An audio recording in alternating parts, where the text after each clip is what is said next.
kayo lahat? Mabuti! It's good to be back in Dubai. I was about to ask you that. How are you, Coach Bamboo? Coach, okay. Yes. I'm well. I'm okay. I'm okay. I haven't heard anyone call me coach in a while. Yeah. for Maybe you a guys are couple years. wondering why I'm calling him coach. He is one of the in-demand coach and a mentor for the Voice of the Philippines. Yes, and Voice Regional Philippines. Studios. Yes. Welcome back to Dubai. It's good to be back. I was in December, and it's just great. It's great to see everyone here again. So truly a pleasure. Thank you. Actually, Coach, we hosted the pre-show of that event last December. Yeah. Yes. How is it? How does it feel that you'll be performing in the world's greatest show, Expo 2020? It's my honor and it's a gift. And once again, I get to play in front of everyone here. Like you said, 200 nationalities, right? So we're just spreading the gospel of music, right? So that's a good thing. So I look forward to it. And how does it feel to finally be performing live in front of your Filipino fans and other nationalities as well? Live performance. With a live butterfly, it's cool, okay. Of course, na-miss ko na kayo, you know? I miss you too! Matagal na rin, it's been a while, we've all been together in the same space. So, para magsama tayo rin to celebrate us, music, and to show who we are, I'm proud to be here for you guys. So, thank you. And it goes both ways, right? Thank you very much for supporting us. Tayong lahat. Masarap. Masarap pakinggan, di ba? Awesome. And if I may ask, Coach Bamboo, why Dubai? It's 2 in a row, right? Last December and now. Why Dubai? Every city in the world has this unique energy, culture. Why Dubai again? Dubai is one of my favorite places to play in.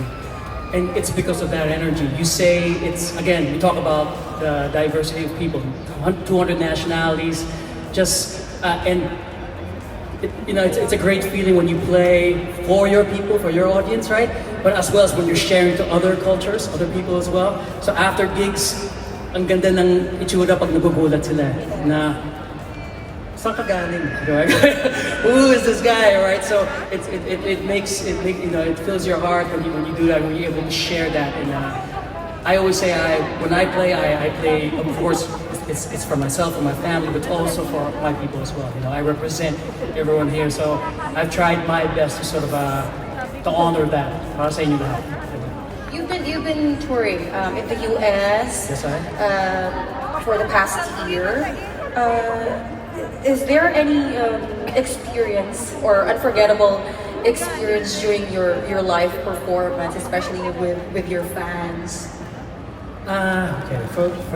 For the US tour, yung naalala ko kasi what I remember there was not actually the gig.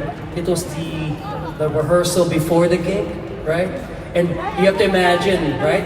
I mean, we all can imagine this space na lahat tayo, we were in lockdown for a year, and then we had no idea what was going to happen, right? There's fear in your heart, you have uncertainty, and then to get to that first rehearsal the day before the gig, I promise you, when I rehearsed that rehearsal, it felt like I was giving it like 110%. Like this did not feel like a rehearsal. So in fact, pagdating ko ng gig, medyo paus na ako, pagod na ako, but that was what made it special, you know. That's what I remember. Kasi nung kinanta ko Noipi, I sang certain songs. It sort of hits you right here, no? That's why ini-intro ko for the past year. I've been introducing Noipi not as our song, but as our prayer right now, right? It's us trying to be hopeful and being positive, even in this time. We have each other. We're all connected, and we can do this together. Naging national anthem na nga ng mga rakista, yung Noipi talaga. I will say national anthem na madami. Hindi lang rakista kasi nagamit na rin natin sa DOT, kinanta ng mga bata, di ba? Honoring our frontliners, medical workers. So it's become a song that means something specific for each person here. You know what I mean? It's become personal, di ba? Like, kaya nga sinasabi ko, it's not my song anymore, it's your song. It's your song, it's your song. Yes, sir. Yes, sir. Thank you. And I think after, during the pandemic, it changes us a lot. We appreciate little things, small details. With your fans, you think you also, the evolvement of your relationship with them? I think it has to have happened. Hindi ko pa alam yun. Hindi ko pa alam yung sagot doon. I think it has happened. I think I've changed from that. And, our relationship with sort of my fans and the people who listen to me, it's definitely changed. Pero hindi ko pa alam sa kanila pa. Parang pati ako, ang dami pa akong tanong. Di ba? Next ka pa rin. Yeah, no, I mean, kasi andito ako, I mean, kakabukas ng lahat. Everything's just open, I'm not up yet, so we're still just sort of feeling things out yet. And in Manila, it's not even fully open yet. So that's, I think yun ang iniintay ko. I think that's what I'm waiting for. That's sort of, pag sinabi ko, when I'm on home soil and doing it in front of a crowd like this is a blessing, but when I do it there, it might hit me there. Yung sagot, I'll text you. I'll send you my answer. The answer might come to me there. I'll be waiting for that. Since you'll be performing in the world's greatest show, Expo 2020, right? What are your preparations compared to some of your recent gigs? For this show, of course, it's a mindset.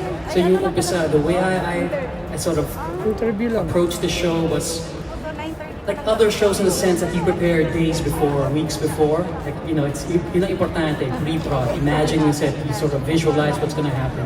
Pero I think the best part, as of now, it's about them. It's about the audience. It's about you guys. Like, what energy babato nyo sa akin, and I'll respond to that. I'm a product of what you guys sort of throw at me, pagdating sa energy nyo, no? So I look forward to that. So let's see. Mamaya, let's have that conversation. Yes. And I'm just curious, Coach Ambu, of all the songs you wrote or composed, which of them you think best represents? Kasi ang dami na eh. Ang gaganda ng mga kanta talaga. Thank you, ma'am. And it's an honor to be a part of all those songs. And all I can say is, wala akong favorites. Nothing represents me kasi I think every album, every time, that's a chapter in your life. Diba? So, malalim, no? Pero it's yun eh. Parang kung sino ako nung itong time na to, I'm a different person these days. So I appreciate that time and I appreciate the time today. So these moments now, for different reasons. Do you write your songs according to your mood or inspired by someone? I think you write what you see, you write what you feel, right? Yun ang ano ko, and then again, what makes life special, what makes the world special, what makes everything sort of run, what I think, it's the people. It's people in the cities, people in areas, and I sort of feed off that. So I'm just a witness, I always say. I'm a witness to life and see, and if something hits me, then I write. Eto na, inaabangan talaga to ng mga fans. Bless This Dance was a success. Thank you. Do we expect for the next album? Yes. No, I was really supposed to be working on an album a couple of years ago now. But of course, all this happened, but that's okay, right? It's trying to stay positive, and so when things start easing and I can get people in the same room, we'll record a new album. But the material's there, everything's there, so I'm excited to do that as well and to share it again. This question is actually from one of our callers sa Tag 91.1. If you aren't an artist, what regular job you'll be doing? What would I do? Okay. See, I can't imagine anything, but I've said this before because I've been doing this for so long, so I can't imagine doing anything other than music. But it had to be before masabi ko, it had to be in a creative field. Pero na yun nasabi ko after doing The Voice Philippines and doing The Voice Kids, I wouldn't mind teaching, right? Teaching, mentoring, right? So that's sort of that spoke to me when I did that. At medyo resistant ako nung time yun, I go, I don't know about The Voice. I'm not sure if I'll be a good coach. But once I got there and once tinuturuan ko ng bata, it just felt easy and parang gratifying, diba? Parang, oh man, this is a way I can pay it forward and give it back. And you can see it sa mga artists, sa mga bata na na dumaan sa team mo sa Camp Kawayan, no? Sa Camp Kawayan. So, yeah. And speaking of your team Camp Kawayan, Ella Nympha performed here in Expo 2020. That was under your team. Yes, yeah. She's my champ. Yeah. Yes. And this one, this is actually from Expo. I have here some questions here.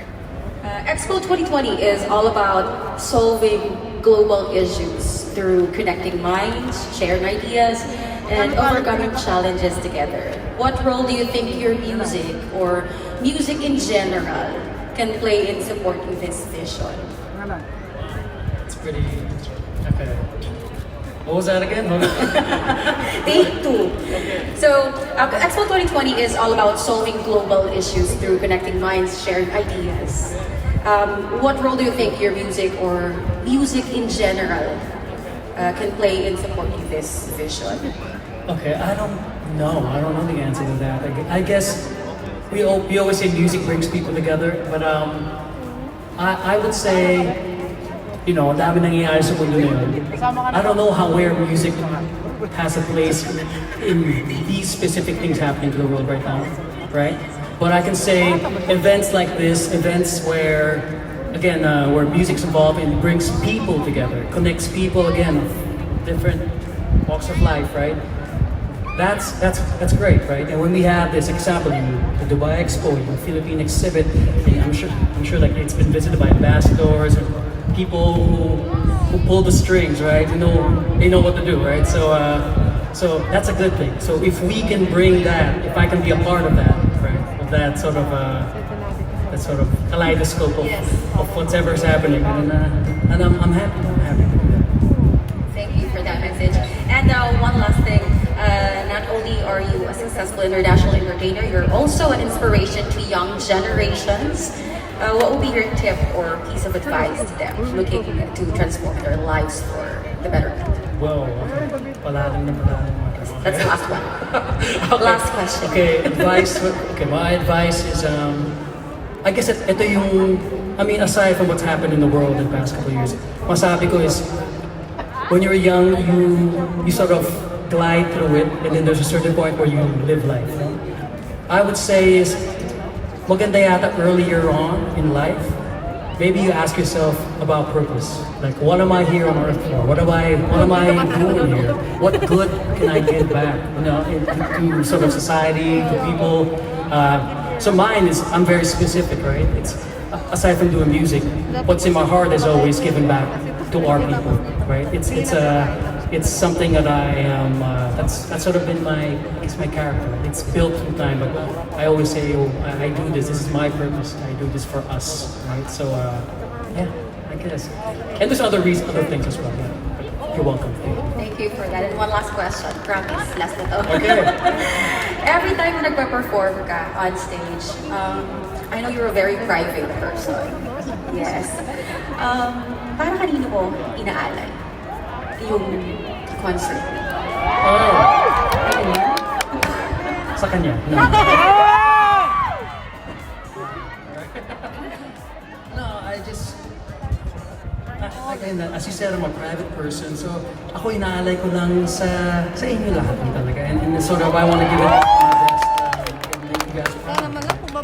It's been a journey for everyone else, and I'm looking forward to the next chapter, pushing this thing forward, and see how far we can take this. Kasi wala naman seating, wala naman bubong dito, so we'll see. Ulo niya lang Literal, no? It's a space. Thank you. Pwede naman pong pasample. Later tonight. Artist tayo. Palakpakan naman natin. Okay, sample tayo.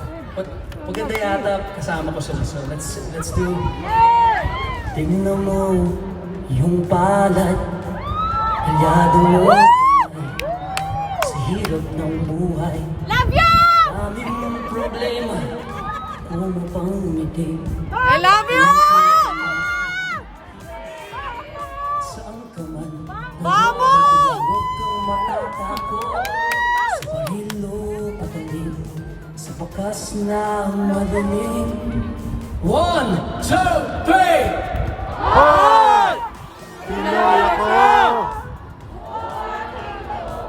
May agima! dugo ko. Oy. Pinoy ako. Thank you Thank you so very much. much. Thank you very much, guys. Thanks for coming out. That's a little taste. Thank you. Thank you so much. And Coach Bamboo, one last thing. Yes. Yes, can we do a fast talk? A I know fast- you're used to this. Fast talk. Maybe. I'm not sure. Yeah, I might get in trouble. Okay. No. Everything's safe. All right. good. All right. You just have to choose one. Coffee or tea? Tea. Beach or mountain? Beach. Night or day? Day. Parehas tayo! Of course. The Rock. Rock. Okay. Sinigang or adobo? Sinigang. Philippines or Dubai? Sorry, Dubai, but it's home ground. Yes. Philippines. Thank you so much. Maraming salamat. Thank you very much. See you guys tonight. Thank you, everyone. Palakpan natin ulit. Bamboo later. February. Yes, tonight, 9:30, Jubilee Stage. Catch you live. Wala na. Will come out tomorrow. Bet your bottom dollar that tomorrow there'll be sun.